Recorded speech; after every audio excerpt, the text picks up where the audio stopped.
اعوذ باللہ من الشیطان الرجیم بسم اللہ الرحمن الرحیم۔ پچھلی نشست میں ایک بات نامکمل رہ گئی تھی۔ حضور کے انتقال کے موقع پر میں نے جیسا کہ آپ کو بتایا کہ پھر حضرت ابو بکر جب تشریف لائے انہوں نے پھر خطبہ دیا، اس میں یہ آیت بھی پڑھی وما محمد الا رسول قد خلت من قبلہ الرسل افإن مات أو قتل انقلبتم على أعقابكم ومن ينقلب على عقبيه فلن يضر الله شيئا۔ لیکن اس کے ساتھ ہی پھر جو الفاظ انہوں نے خود فرمایا اپنی طرف سے وہ بہت ہی بڑے اہم الفاظ ہیں اور بڑی جو سمجھیے کہ ہمت اور جرت کا مظہر ہے۔ من کان یعبد محمدا فإن محمدا قد مات، جو کوئی بھی بندگی کرتا تھا پوجتا تھا محمد کی وہ سن لے کہ محمد کا انتقال ہو گیا صلی اللہ علیہ وسلم۔ ومن کان یعبد اللہ فإن اللہ حی لا یموت، اور جو کوئی اللہ کی بندگی کرتا تھا اللہ کو پوجتا تھا وہ یاد رکھے کہ اللہ تعالیٰ زندہ ہے، اس پر موت وارد نہیں ہوگی۔ اب ہم آگے چل رہے ہیں وَلَقَدْ صَدَقَكُمُ اللَّهُ وَعْدَهُ۔ اب یہ جو عارضی شکست ہو گئی تھی اور مسلمانوں کو زخم پہنچی جس سے ان کے دل زخمی تھے، اس کے ضمن میں اب یہ بہت ہی قول فیصل کے انداز میں یہ آیت آئی ہے وَلَقَدْ صَدَقَكُمُ اللَّهُ وَعْدَهُ۔ دیکھو مسلمانوں، تم ہم سے کوئی شکایت نہیں کر سکتے، اللہ نے تم سے اپنا وعدہ پورا کر دیا تھا۔ استحسونہم بإذنہ، جبکہ تم انہیں قتل کر رہے تھے اللہ کے حکم سے، تہتے کر رہے تھے، فتح ہو گئی تھی، ہمارا وعدہ پورا تھا۔ حتی اذا فشلتم وتنازعتم فی الامر وعصیتم من بعد ما اراکم ما تحبون، یہاں تک کہ جب تم ڈھیلے پڑے، یہاں ڈھیلے کا ترجمہ کچھ اور بھی کیا گیا ہے، میرے نزدیک تم نے ڈسپلن کو ڈھیلا کیا۔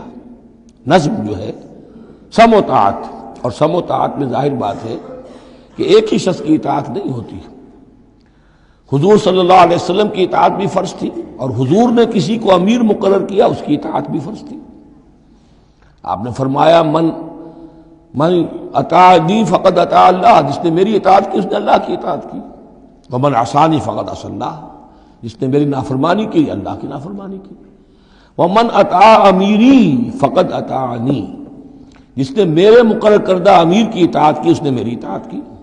ومن عصى امیری فقد عصانی، جس نے میرے نامزد کردہ امیر کی نافرمانی کی اس نے میری نافرمانی کی۔ تو اگرچہ حضور کے قول کی تو انہوں نے تعویل کر لی تھی کہ حضور نے تو ہم سے کہا تھا وہ شکست کی صورت میں کہ اگر ہم سب بھی اللہ کی راہ میں قتل ہو جائیں، تم دیکھو کہ چیلیں اور کوے ہمارا گوشت کھا رہے ہیں، تب بھی یہاں سے مت ہٹنا، تو ایک تعویل ہو گئی تھی۔ انہوں نے جان بوجھ کر حضور کے حکم کی خلاف ورزی نہیں کی، لیکن خلاف ورزی کی ہے جو لوکل کمانڈر تھے ان کے حکم کی۔ ومن عصا امیری فقد عصانی، یہ ہے اصل معاملہ اجتماعی زندگی کا۔ جب تک ڈسپلن جماعت نہ ہو، سم و طاعت جو ہے کسا ہوا نہ ہو، نظم جو ہے پورا نہ ہو، اب وہ درجہ بدرجہ ہوگا۔ فوج کا ایک سپہ سالار ہے، لیکن پوری فوج میں پھر کوئی داہنا بازو ہے، میسرہ ہے، میمنہ ہے، قلب ہے، پیچھے ہے، ہراول دستہ ہے، ہر ایک کا ایک کمانڈر ہے۔ اب وہاں پر یہ کہ اگر ان کے جو بھی احکام ہیں ان سے سرتابی ہوگی تو وہ فوج جو ہے پھر جو اس کا انجام ہوگا وہ آپ کو معلوم ہے۔ تو نظم تو ہے ایک جماعت کے اندر درجہ بدرجہ جو بھی نظام سم و طاعت ہے اس کے پورے کی پابندی کرنا۔ حتی اذا فشلتم، جب تم ڈھیلے پڑ گئے، وتنازعتم فی الامر، اور امر میں تم نے جھگڑا کیا، وعصیتم من بعد ما اراکم ما تحبون، اور تم نے نافرمانی کی اس کے بعد کہ تم نے وہ چیز دیکھ لی جو تمہیں محبوب ہے۔ میری تعویل اس آیت کے بارے میں یہ ہے، اور بعض علماء نے تو خیر اس کو بہت پسند کیا ہے، بعض نے جو صحابہ کرام سے اتنا قلبی لگاؤ نہیں رکھتے انہوں نے کہا یہ خام خواہ کو صحابہ کی وکالت کرتے ہیں۔ میرا یہاں پہ موقف یہ ہے کہ بعد ما اراکم ما تحبون سے مراد مال غنیمت نہیں ہے، اس لیے کہ مال غنیمت کی تقسیم کا قاعدہ جو ہے غزوہ بدر کے بعد ہو چکا تھا، چاہے کوئی شخص کچھ جمع کرے نہ کرے برابر کا حصہ اسے ملے گا۔ یہاں من بعد ما اراکم ما تحبون سے مراد فتح ہے، اور اس کے لیے قرآن یفصل بعضہ بعضا، سورہ صف کی وہ آیت وَأُخْرَىٰ تُحِبُّونَهَا نَصْرٌ مِّنَ اللَّهِ وَفَتْحٌ قَرِیب، گویا کہ یہاں بندہ مومن کو دنیاوی کامیابی کو بھی اپنا مقصود نہیں بنانا ہے۔ کامیابی کسے پسند نہیں ہے؟ مقصود نہیں، مقصود ہے اللہ کی رضا جوئی اور اپنا فرض ادا کرنا، مقصود یہ رہے۔ باقی کامیابی ہو ناکامی ہو جو کچھ بھی ہو اللہ کی مرضی ہے، اللہ کی حکمت ہے، اللہ کب فتح لانا چاہتا ہے وہ بہتر جانتا ہے۔ تو یہاں من بعد ما اراکم ما تحبون اکثر نے یہ سمجھا ہے کہ اس سے مراد ہے مال غنیمت کی طلب میں وہ وہاں پہرا چھوڑ کر چلے گئے۔ میرے نزدیک یہ بات صحیح نہیں ہے، یہاں پر ما تحبون سے مراد فتح ہے۔ وَلَقَدْ صَدَقَكُمُ اللَّهُ وَعْدَهُ إِذْ تَحُسُّونَهُم بِإِذْنِهِ حَتَّىٰ إِذَا فَشِلْتُمْ وَتَنَازَعْتُمْ فِي الْأَمْرِ وَعَصَيْتُم مِّن بَعْدِ مَا أَرَاكُم مَّا تُحِبُّونَ مِنكُم مَّن يُرِيدُ الدُّنْيَا، تم میں سے وہ بھی ہیں جو دنیا چاہتے ہیں، دنیا میں کامیابی ہو جائے، ہمارا بول بالا ہو جائے، حکومت ہماری قائم ہو جائے۔ مِنكُم مَّن يُرِيدُ الدُّنْيَا وَمِنكُم مَّن يُرِيدُ الْآخِرَةَ، تم میں وہ بھی ہیں جو صرف آخرت کے طالب ہیں۔ ثم صرفکم عنہم، تو گویا کہ تم ہمیں تو ہم سے شکایت نہیں کر سکتے، کوئی شکوہ نہیں کر سکتے، لیکن جب تم نے یہ کام کیا حتی اذا فشلتم وتنازعتم فی الامر وعصیتم من بعد ما اراکم ما تحبون، اس کے بعد فرمایا ثم صرفکم عنہم لیبتلیکم، پھر اللہ نے تمہارا رخ پھیر دیا ان کی طرف سے۔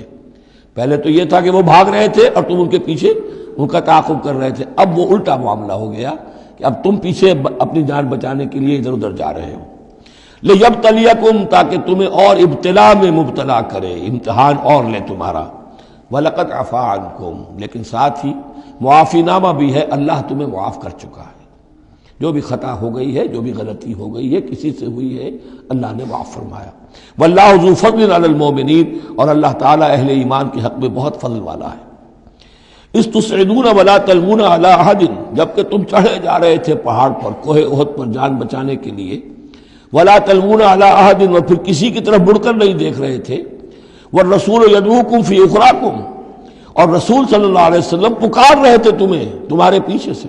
بھگدڑ جب مچ جاتی ہے تو صورت یہ ہو جاتی ہے۔ حضور کے گرد تو آ گیا تھا، نرغہ کر لیا گیا تھا، اور یہ کہ بعض صحابہ نے اپنے جسموں کو ڈھال کا کام، یعنی ڈھال کے طور پر استعمال کیا ہے، تب حضور صلی اللہ علیہ وسلم کو وہ بچانے میں کامیاب ہوئے ہیں۔ ویسے تو بچانے والا اللہ ہے، لیکن جو وسائل دنیاوی ہیں اس کے اعتبار سے۔ فَأَصَابَكُمْ غَمًّا بِغَمٍّ لِكَيْ لَا تَحْزَنُوا عَلَىٰ مَا فَاتَكُمْ، پھر اللہ تم پر غم کے بعد غم مسلسل ڈالتا رہا تاکہ تم غمگین نہ ہوا کرو اس پر کہ جو تم سے تمہارے ہاتھ سے جاتا رہے، وَلَا مَا أَصَابَكُمْ، اور نہ اس تکلیف پر جو تم پر پڑے۔ یعنی رنج سے خوگر ہوا انسان تو مٹ جاتا ہے رنج۔ آدمی کو اگر کبھی اتفاقاً ہی کوئی رنج ہوتا ہو ایک، تو وہ رنج کا اثر بہت رہے گا، لیکن جب یہ ہے کہ پے بپے رنج آ رہے ہوں، اور سب سے بڑا رنج جو آیا وہ حضور کے انتقال کی خبر جب اڑ گئی، تو اپنے تن بدن کا تو ہوش ہی نہیں رہا کہ کسی کو کیا زخم لگا ہوا ہے، اور خود اس کا کوئی بازو کٹا ہوا ہے۔ اس طریقے سے اللہ تعالیٰ نے ان کے جو اس وقت کی کیفیت تھی اس میں ایک تخفیف پیدا کر دی۔ واللہ خبیر بما تعملون، اور اللہ تعالیٰ باخبر ہے اس سے جو تم کر